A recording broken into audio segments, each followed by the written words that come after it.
guys, welcome to my channel. I'm Natalie.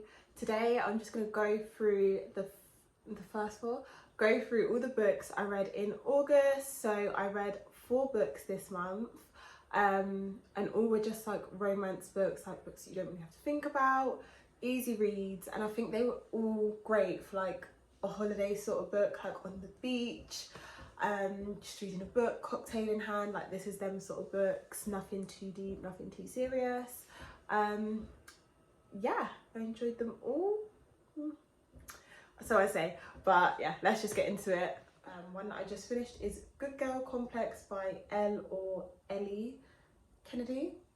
But yeah, I quite liked this book. I enjoyed this one just as an easy read. I say I enjoyed this one, I think I'm lying actually, because I did not like the ending at all.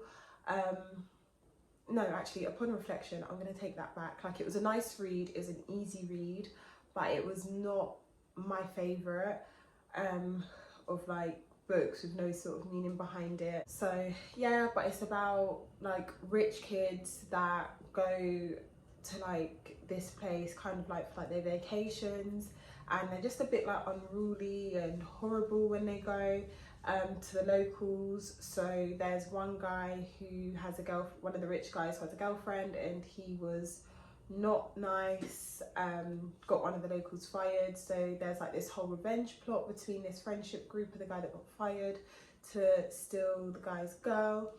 So that's basically what it is. So obviously you know how romance books go, so you kind of know what the ending will be. But I just thought it was like quite childish. Like, how does one's mind get to there? Like, if I had a problem with a girl, my mind wouldn't be like, I need to go steal her man. So I just don't know where. I just don't know.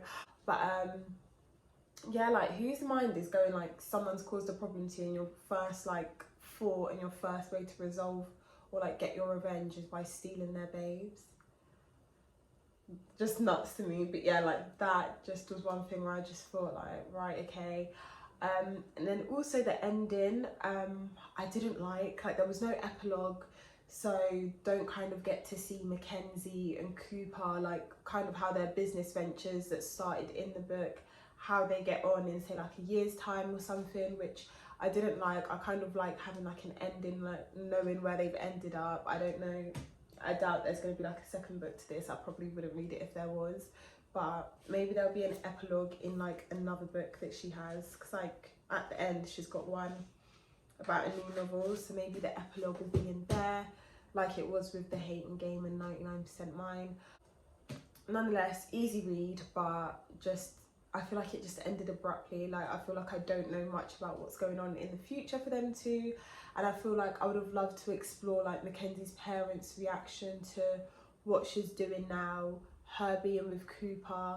Like, those are all things that I want answers to, and I didn't get the answers to. So I can't say this was my fave, but it's a good pointless read, but I've got questions that need answers, but I don't think I'll ever get them.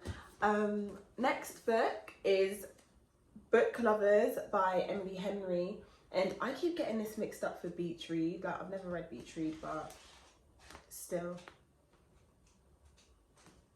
Anyway, so this is about Nora and Charlie. Is that their names? Nora and Charlie? Yeah, Nora and Charlie, and they're both like in publishing. Both love books, obviously, and it's kind of just exploring Nora being a workaholic. Her sister tries to get her to wind down, forget about work, take her on a vacation, and obviously she doesn't. She ends up working alongside Charlie, editing a book, and yeah, it's kind of just going through like their hardships. So Charlie's hometown is where she is on holiday. They end up bumping heads. No, bumping heads means they get in arguments, don't they? I mean, like, they run into each other, and yeah, like, obviously start to catch feelings for one another. Nora's going to be going back to New York, so it's just a case of how are they going to navigate that? Are they going to try to navigate it? But it's an enemies to lovers trope, but I personally don't think it's an enemies to lovers trope, because I don't feel like there's enough of them being enemies. Like, I just feel like yeah, I just feel like it's close proximity if anything. But they're meant to be like enemies to lovers, because when they were both in New York, they met up for a dinner to talk about a book at one point, and I just don't think either of them got off on the right foot. So that is supposedly like them being rivals. Oh no, do you know what? I probably wouldn't say so much enemies to lovers. Maybe I'd say like a little rivalry there, within like their workspace more than anything else.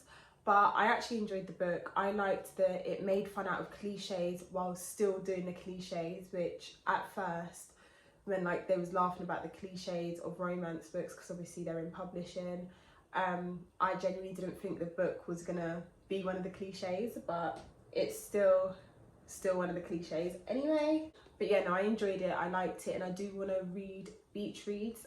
I don't, do you know what, I think I'm just making up the title of the book, but I'm sure it's called Beach Reads. But I would happily read that after this, because I didn't mind the writing and I was happy to keep going. I feel like unlike Good Girl Complex, I feel like I got answers that I wanted, like what made Charlie love reading, what made Nora love reading, why they are how they are and stuff like that. Like I got the answers that I wanted, and even in like the epilogue, like they still kind of didn't stick to the cliches in a sense, but I don't want to ruin it. I also read Make It Sweet by Kristen Callahan, and do you know what it is? I love Kristen's writing. Like I'm telling you, like do you remember like in year 6 and stuff, like you'd have the thesaurus and you'd be finding up all these words to make like your work like a 5C or something, like the grading system. But that is Kristen. Like she keeps a thesaurus on her, and I am always learning new words whenever I read her books. I'm always on Google, like what was that? I'm always on Google, like what does this word mean? Like what does this word mean? Like my vocabulary is expanding because of her. I can't remember any of the new words I've learned. But I really liked this one. It's about Emma and Lucian, and they're both going through like a midlife crisis about their careers. They both kind of hit like a dead end with their careers, and it's basically how they overcome that, and stuff like that. Kristen's is more because of like an injury, because he was like a hockey player, but like not like a physical injury, like it's something to do where if he keeps playing and knocks his head more, like he could die. And then, did I give it that way? No, not really. And then Emma's an actor, where the series that she was filming, they kill her off in it, so she hadn't got that, so it's just a crisis and she needs like a little escape, a little getaway, and that getaway is to Lucian's grandmother's estate. But the words in this book, like not the words in this book, like the description of this book is so good that you'll genuinely feel like you're at that estate, and I would love a holiday to Lucian's grandmother's estate, even though it doesn't exist. But yeah, it's basically that, them navigating their relationship, that they end up in together, and like any hardships they face, how they overcome that, what happens. And I just really loved it. I loved Dear Enemy as well by Kristen. Like I just really enjoy her writing. I think she's really good, and I would definitely recommend Make It Sweet. I wouldn't class it as smart, but there are some descriptive little scenes in there that, I don't know, like I just feel like the book is very, very vivid.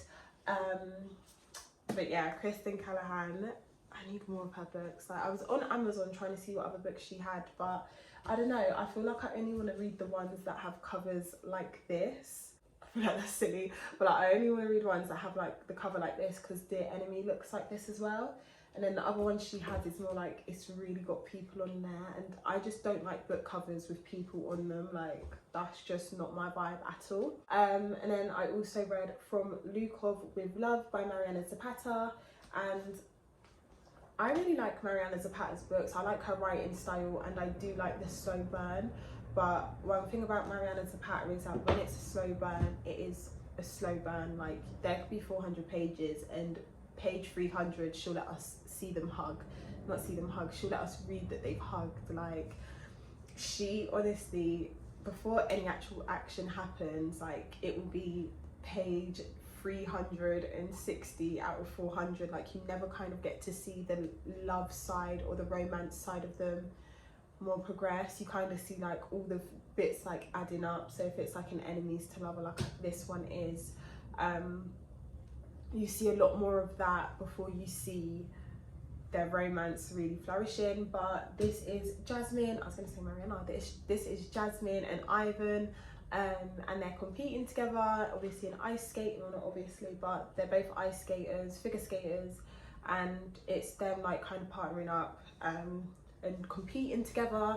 Kind of learn why Jasmine and him didn't get along, like why that started. And again, like I believe it was just like a stupid answer, but yeah, you also see the admiration that they have for each other as skaters.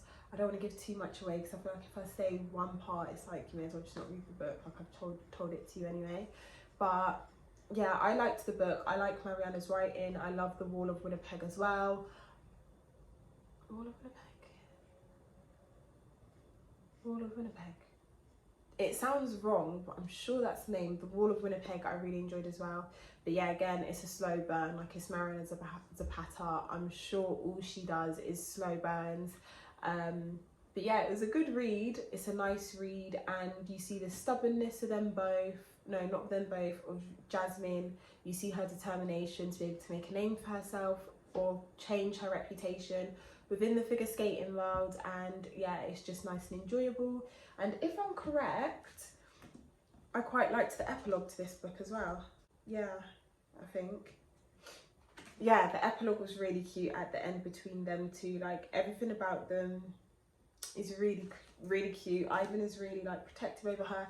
But one thing that I find weird, and I guess this probably does happen in real life, but I think it's so bizarre, is Ivan is her best friend's brother, and I just don't know how you can be with your best friend's brother. But I guess it makes like a cute little story when your best friend is also your sister. So enemies to lovers trope.